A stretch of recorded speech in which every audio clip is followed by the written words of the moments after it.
nyaata bareedaa waliin hojjannaa. Turtiin keessan na wajjin haa ta'u. Nyaanni guyyaa har'aa hojjannu gara xumuraatti ka argitan taha inshaallah.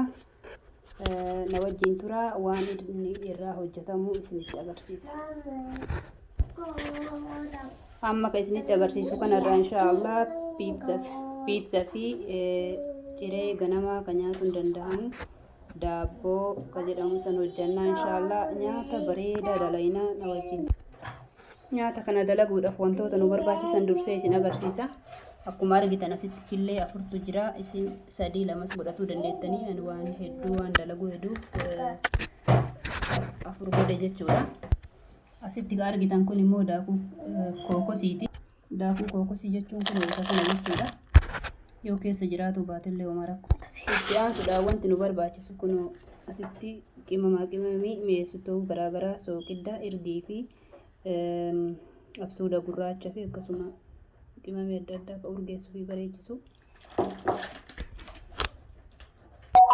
Amma itti aansee dhadhaa itti naqanna.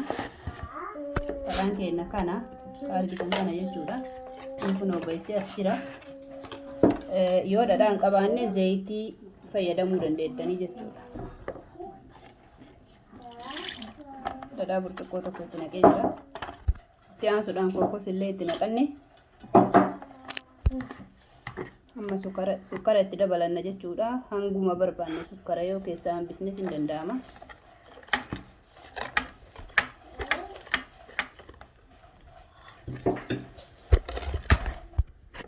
Amma kaameraa itti dabalannaa jechuudha. Irshoo fal'aanaa xiqqaa ka shaayii san haga 4 itti godhannaa jechuudha. Ani waan hedduu dalagu waan hedduufi. Itti aansuudhaan killee itti cabsinaa. Tartiiba yoo eeguu dhabne rakkoon.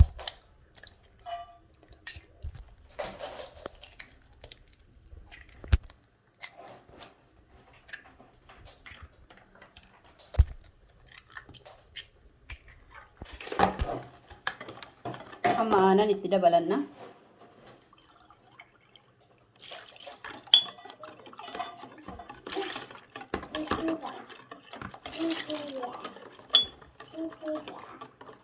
Kanaafuu itti naqadhee isin takka lamas yoo itti naqattan rakkoon qabu jechuudha.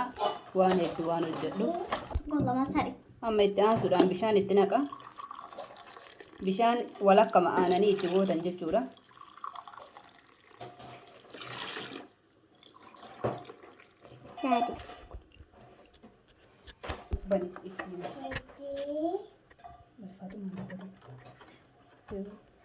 Amma sirriitti waliin dho'ina jechuudha. Akka gaariitti waliin dho'ina.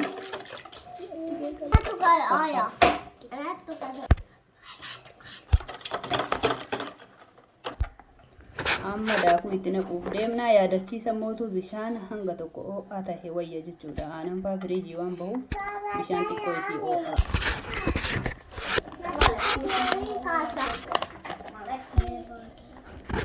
Inshaallah harkaan waliin dhahee bukeessee walitti deebina. Kunoo bukeessinee fidnee walitti deebinee jirraa jechuudha. Kana fakkaata.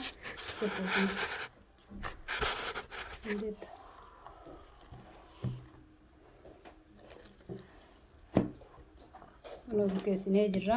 Miciinee jirra hanga bukaa'utti eeyne akkana sa'a tokkoof walakkaa 2 hanga 2 walakkaa turuu danda'a jedhee yaada. Inshaallah itti deebinee wajjin kan hojjennu ta'a.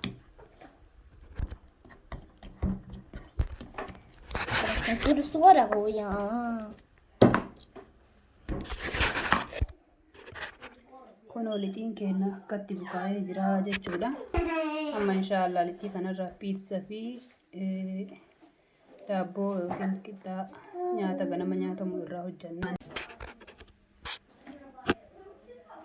Irra deebiidhaan assalaamu alaykum warahmatullaahi wabarakaatuhu. Kabajamtoota hordoftoota chaanaala ijoollee Oromoo Afurii baga jiraattan. Akkuma amma dura isin agarsiisee turetti ka lixiin isa kana irraa hojjennu kama dura argaa turtan sanii jechuudha. Ka piizaa isin dura irraa dalage yeroo takka waan hojjetamee fi inshaallah akkamitti akka kana hojjedhuu fi dhumanni isaa maal akka ta'u na wajjin daawwadhaa, na wajjin turaa isiniin jedha. Viidiyoon kiyyammoo yoo isinitti tolu taate laayik naa godhaa. Akkasumallee sheer naa godhaa. Maatii kiyyallee naa ta'aa sabiskiraayib gochuudhanii isiniin jedha inshaallah walaa guddisu. Amma mee akkatti hojjedhu isin agarsiisa. Akkatti baxxeessa. Akkatti eega baxxeesse booda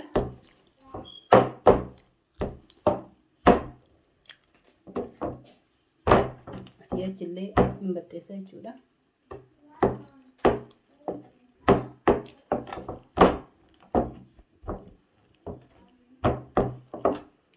Eegni hangana haphii ta'een booda akkana goona hin marraa jechaadha. Marraa xumurree jirra.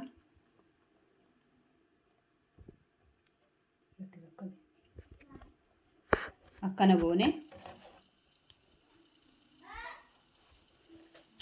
kunoo akkatti as kenna.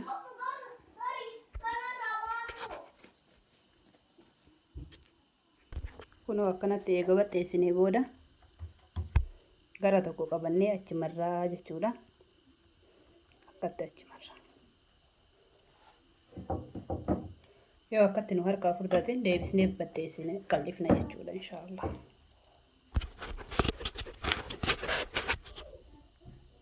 Kunoo akkuma argitan kana maasiin yoo iddoon naa fuudhe kaaya jechuudha inshaallah.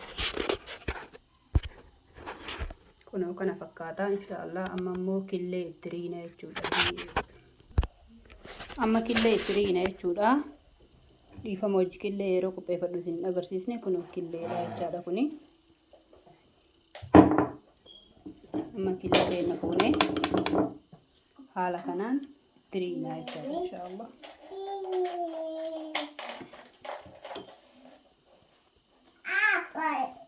Gubbaan isaa kun akka bareedaa ta'uuf nu barbaada jechaadha. Killee yoo itti riine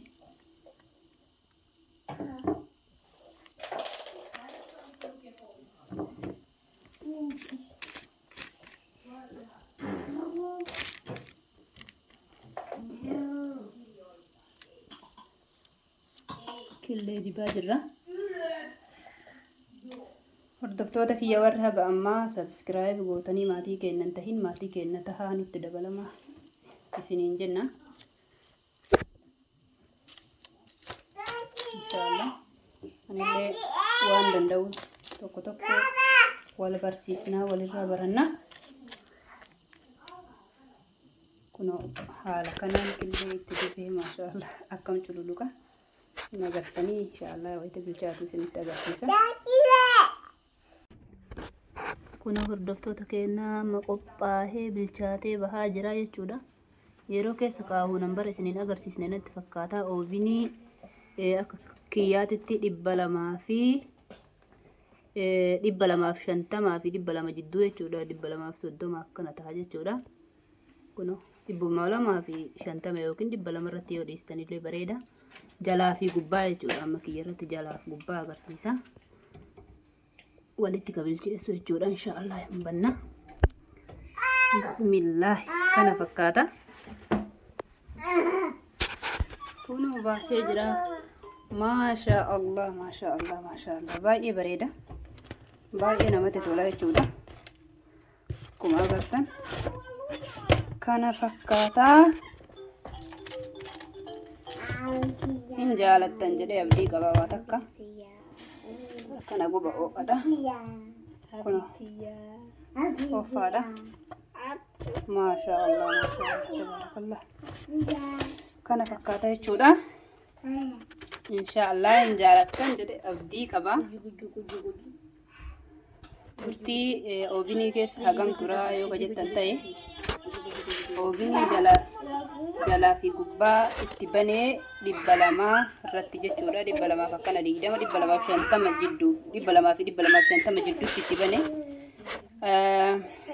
ammoo daqiiqaa akkana daqiiqaa 20 yoo xiqqaa gubbaa keessan daqiiqaa 20 eega yookaan sanii gaditti bilchaata. Yeroo inni akkatti diimatetti keessaa baasudha jechuun yeroo baay'ee sa'aatii irratti baay'een xiyyeeffadhu. Kana fakkaata maashaallah. Kana muree isin agarsiisu. أنا ما شاء الله ما شاء الله كنا كنا جرا ما شاء الله باقي بريد باقي نمط جرا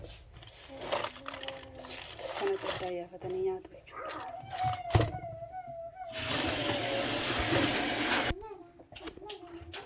yoo isinitti tole like naa godhaa waan isinii galuu dideef yaada qabdaniif koomentii naaf kennaa warri amma dura maatii kiyyan tahin immootu maatii naaf tahaa subscribe naa godhaa isiniin jedhaa warri kana dura maatii kiyya taatanii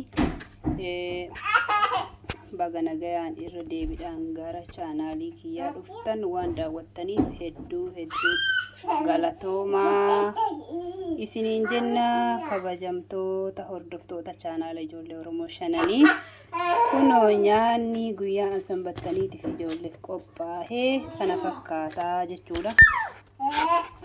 fakkaata jechuudha inshaallah jaalattan jedhee abdii qabaa koomentii keessan abdiin eeggadha obsaan eeggadha jechuudha inshaallah yaada keessan barbaada nabira hin tarinaa koomentii sonaaf hin kennine السلام عليكم ورحمة الله وبركاته نجايتي ورحمة الله قبل نجان ترى